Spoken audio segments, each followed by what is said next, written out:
اسلم غوری صاحب ترجمان JUIF ہمارے ساتھ موجود ہے۔ السلام علیکم اسلم غوری صاحب، بہت بہت شکریہ آپ کے وقت کے لیے۔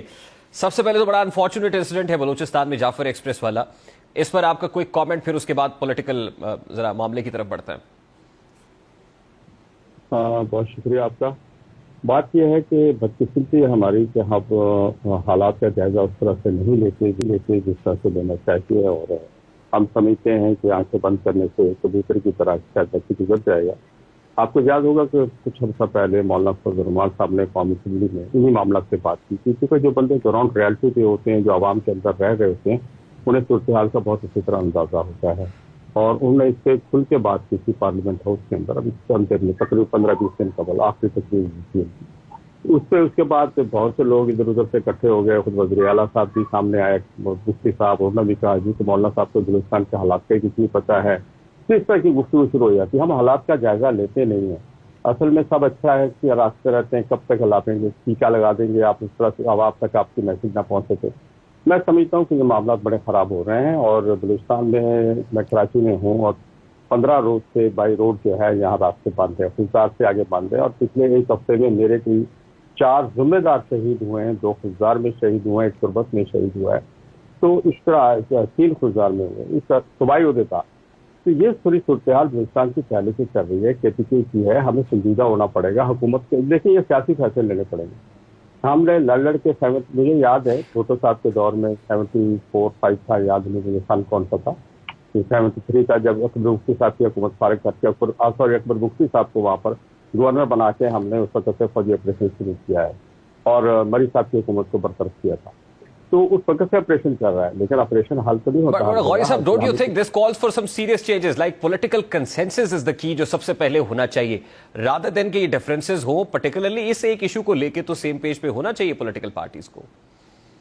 جی بالکل ہونا چاہیے، اس میں تو کوئی شک نہیں ہے، لیکن جب ہم آپ کو بتائیں کہ آپ کو یہ تکلیف ہے اور سامنے والے شور مچانا شروع کر دیں کہ ہمیں تو کوئی تکلیف نہیں ہے، آپ کو تکلیف ہے، تو پھر معاملات اسی طرف جاتے ہیں۔ اب پولیٹیکل پارٹی جو اس علاقے میں تیار رکھتی ہے، ان پولیٹیکل MPS کو بھیجیں ان علاقوں میں، جن MPS میں یہاں پر یا MNA ہے اس ایریے کے ہیں، وہ جائیں، عوام کے اندر پہنچے نہیں جا سکتے نا وہ، اس لیے کہ وہ ڈمی ہے سارے، جو عوام کے اصل نمائندے وہ اسمبلی سے باہر ہے، وہ عوام کے مسائل حل نہیں سکتے۔ فرسٹریشن پھیل گئی ہے عوام میں، فرسٹریشن پھیل گئی ہے کہ آپ کے ساتھ چلنا چاہتے ہیں، جمہوریت کے ساتھ چلنا چاہتے ہیں، لیکن دیکھیں آپ کو ووٹ بھی کاسٹ کرتے ہیں، ڈبوں میں ڈالتے بھی ہیں، سارا کچھ ہوتا ہے، لیکن جب ان کی مرضی کے نمائندے سامنے نہیں آتے تو پھر صورتحال خراب ہو رہی ہے۔ دیکھیے، اب پارلیمان کی لیجیٹمیسی کے اوپر آپ فنگر پوائنٹنگ کرتے ہیں، کویسچن ریز کرتے ہیں، what have you done so for? Pakistan Tehreek Insaf کے ساتھ جو معاملات ہیں ان پرٹیکولر، اس پہ کوئی بریک تھرو ہو سکا گزشتہ رات جو ملاقات ہوئی؟ دیکھیں، کچھ چیزیں مثبت قدم 2-4 ہم نے آگے اٹھائے ہیں، تو مثبت باتیں ہوئی ہیں، اور پھر کچھ چیزیں رہ گئی تھیں جن کو ہم اپنی قیادت کے ساتھ مشورہ کریں گے، اور وہ اپنی قیادت کے ساتھ اپنے بانی چیئرمین کے ساتھ مشورہ کریں گے، اور بیفور عید جو ہماری ایک میٹنگ اور ہوگی، اور اس پہ ہم اس کو مزید لے کے تاکہ ان معاملات کو آگے بڑھا جا سکے۔ نہیں، لیکن ریٹن فارم کے اندر جو کنسرنز آپ نے PTI کو سبمٹ کیے تھے، اس کے اوپر کوئی جواب دیا انہوں نے؟ جی، ہم نے جو دیے تھے انہوں نے اس پہ جواب دیا ہے، ہمیں جواب دیا ہے، اس میں نے کہا 50% کے قریب انہوں نے اوکے کر دیے ہیں، بس 50% کے اوپر بات ان کی دوبارہ ہماری چل رہی ہے، اور انشاءاللہ جب ہو جائے گی تو انشاءاللہ وہاں کے سامنے بھی ساری صورتحال آ جائے گی۔ تو ضرورت ہے اس ملک کو ضرورت ہے، مضبوط اپوزیشن کی ضرورت ہے ملک کو۔ اگر مضبوط اپوزیشن ہوگی تو حکومت اس طرح نہیں کرے گی، اور کئی صورتحال کو ہمیں دیکھنا پڑے گا، معاشی صورتحال خراب ہے، امن و امان خراب ہے، اور اپوزیشن مضبوط ہوگی تو حکومتیں مضبوط ہوتی ہیں۔ اپوزیشن کے مضبوط ہونے سے حکومتیں کمزور نہیں ہوتی ہیں، حکومتیں مضبوط ہوتی ہیں۔ یہ ایک تاثر کہ اپوزیشن مضبوط ہوگی تو حکومت کو گرا دے گی، اپوزیشن مضبوط ہوگی تو روڈوں پہ آ جائے گی۔ اب یہ تو روڈوں پہ آخری آپشن ہوتا ہے، اس سے پہلے بہت سے آپشن ہوتے ہیں جو حکومت کے ساتھ نیگوشیٹ کیا جاتا ہے، پارلیمنٹ کے اندر، باہر، دروازے۔ لیکن ایسا کوئی سب کیا وجہ ہے کہ PTI ابھی تک JUIF کو سیٹسفائی نہیں کر پا رہی ہے؟ ابھی بھی آپ کہہ رہے ہیں کہ 50% معاملات میچور ہوئے ہیں، وہ ریسٹ آف دا 50% کیا آپ کی طرف سے بہت اسٹرکٹنس ہے اس میں، یعنی بہت سخت قسم کے مطالبات ہیں جو PTI جس پر بہت غور و خوض کر رہی ہے اور ماننے میں نہیں آ رہے؟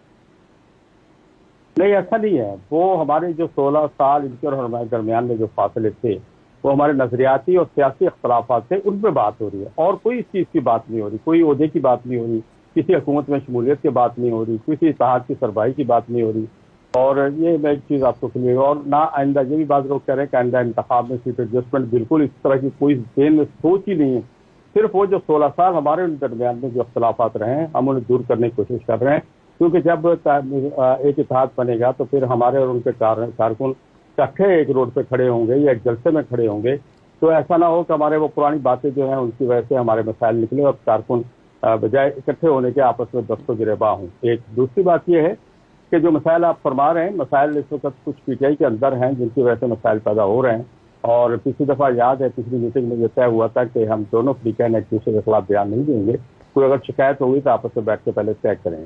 لیکن اس کے بعد پھر متواتر پی ٹی آئی کے اندر سے ایسی آوازیں آنا شروع ہوئی، علی امین صاحب ہیں یا دوسرے لوگ ہیں، جس کی وجہ سے پھر معاملات کو دوبارہ بگاڑ کی طرف چلے گئے۔ میں سمجھتا ہوں وہ پارٹی سربراہ کے جیل میں ہونے کی وجہ سے اور باہر رابطے کم ہونے کی وجہ سے جو اس وقت قیادت ہے اس کو میں سمجھتا ہوں ان قیادت کے ساتھ ان کی پارٹی کے اندر بھی ایک اپوزیشن ہے، وہ شاید ان کو ڈسٹرب کر رہی ہے۔ لیکن یہ ملک کے لیے اچھا نہیں ہے، ملک کے لیے اچھا یہی ہے کہ ہم سب کو ملک کے لیے سوچنا ہوگا۔ جو کچھ آج ہوا، آج وہاں اگر آپ کے بچے ہیں تو کل میرے بچے بھی وہاں ہو سکتے ہیں، تو ہمیں اس ملک کے لیے سوچنا ہوگا اور ہم سب کو سوچنا ہوگا، چاہے حکومت میں بیٹھیں چاہے اپوزیشن میں بیٹھیں، سب کو سب پہلے ملک کا سوچنا ہوگا، بعد میں سیاست کرنی ہوگی۔ تو میں سمجھتا ہوں ضروری ہو گیا ہے کہ ہم اس طرف آئیں۔ تو اسد غوری صاحب، علی امین گنڈا پور صاحب کا تو ریسنٹ سٹیٹمنٹ بھی ابھی ہم نے سنوایا، اس میں بھی کوئی بہت فلیکسیبلٹی نظر نہیں آتی جے یو آئی فے کے لیے۔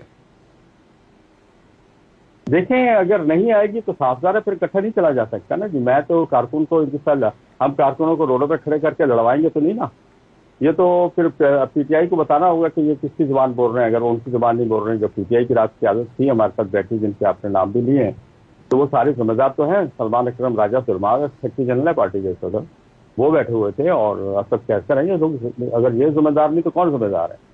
تو پھر اگر یہ لوگ اپنے لوگوں کو کنٹرول نہیں کر سکتے تو پھر مشکل ہو جائے گا ہمارا ان کے ساتھ چلنا۔ اس صورتحال میں تو بہت مشکل ہوگا، کیونکہ ہم اپنے کارکن کو کسی کے ساتھ لڑنے کے لیے تیار نہیں کرتے۔ ہم اپنے کارکن کو آئین کے اندر رہ کے اور آئین کے اندر رہتے ہوئے آئین کی عملداری کے تحت اپنے جو ہے احتجاج اور اپنا سارا کچھ ہم جو ہے وہ ریکارڈ کراتے ہیں۔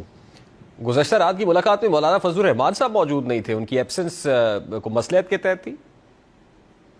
نہیں، ہم نے یہ کمیٹیاں بنائی ہوئی تھی، یہ ہماری کمیٹیوں کی میٹنگ تھی، یہ پہلے سے کمیٹیاں بنی ہوئی تھی۔ مولانا صاحب تو ہر کمیٹی کا حصہ نہیں ہوتے، یہ کمیٹی تھی پہلے سے بنی، اسد کیسر اور کامران مصطفیٰ صاحب کے لیے کمیٹی بنی تھی، 2 رکنی، اور کامران مصطفیٰ صاحب نے اسد کیسر صاحب کو تحفظات بھی دیے تھے، اور جواب انہوں نے بیسیکلی اسد کیسر صاحب نے کامران صاحب کو دینا تھا۔ لیکن کل پھر جو پیچھے جو تلخیاں ہوئی ہیں ان کی وجہ سے اسد کیسر صاحب نے بھی اپنے ساتھ کچھ اپنے ٹیم ممبر اٹھا لیے۔ ہماری طرف سے بھی کامران کے صاحب ہمارے سیکرٹری جنرل چلے گئے مولانا عبدالغفور حیدری صاحب، تو ہم نے اس کو بھرکم کر دیا کمیٹی کو۔ تو یہ بیسیکلی تو کمیٹیوں کا اجلاس تھا، اس میں مولانا فضل الرحمان صاحب کی ضرورت تو نہیں تھی اس جگہ پہ۔ البتہ یہ جو کل ہوا ہے اس کی ساری رپورٹ مولانا صاحب تک جائے گی۔ تو اسد غوری صاحب، آپشنز کیا ہے جے یو آئی فے کے پاس؟ اگر ممکنہ طور پر پی ٹی آئی کے ساتھ احتجاج کا جو اتحاد ہے وہ ہوتا ہے، تو کیا احتجاج کے علاوہ بھی کوئی آپشن موجود ہے؟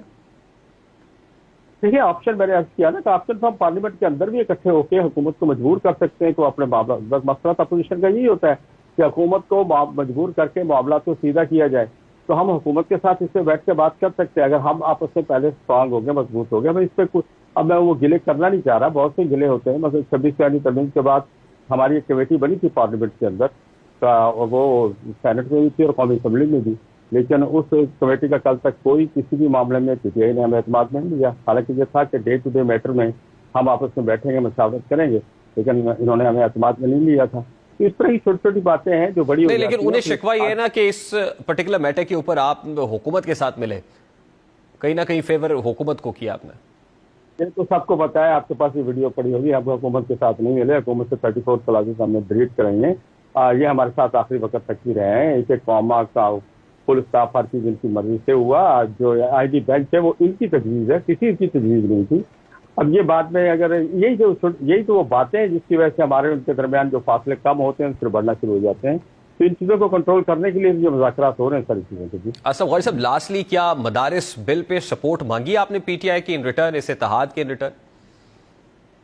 نہیں، ایسی کوئی چیز نہیں۔ تو حکومت پاکستان نے ایک بل پاس کیا ہے، حکومت پاکستان کا بل ہے، وزارت قانون نے اسے پیش کیا تھا، اور اسی کا حکومت پاکستان کا ہی کام ہے کہ چاروں صوبوں سے وہ اس کو اپنی اسمبلی سے پاس کرائے۔ تو اس کے لیے ہمیں کوئی انڈیویجول اپنے طور پہ کس سے بات کرنے کی ضرورت نہیں ہے۔ بہت بہت شکریہ، بہت شکریہ اسلم غوری صاحب آپ کے وقت کے لیے۔ ترجمان جے یو آئی فے